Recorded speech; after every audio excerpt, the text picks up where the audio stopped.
Be appalled, O heavens, at this, and be horribly afraid. Be very devastated, declares Yahweh, for my people have done two evils. Think about that for a second.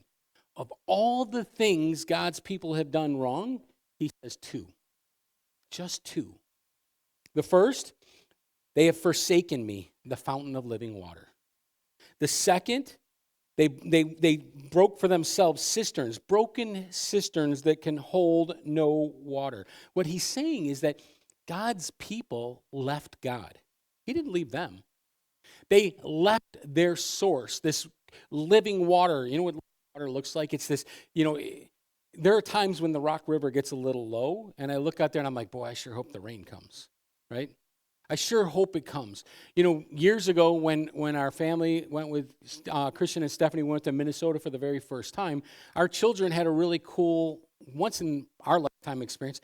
They walked across the Mississippi River.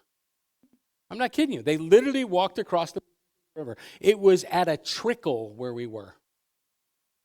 The kids could literally take one step over to another rock. That was the Mississippi River, the mighty Mississippi. And yet it did not go dry. It trickled, it went down, but it did not go dry. This is who God is. He never runs dry. He never runs out. There may be times in your life where you're like, is he there? But he's still there. And they've forsaken him, and what did they do instead? It says here that they hewed for themselves cisterns, broken cisterns that can hold no water.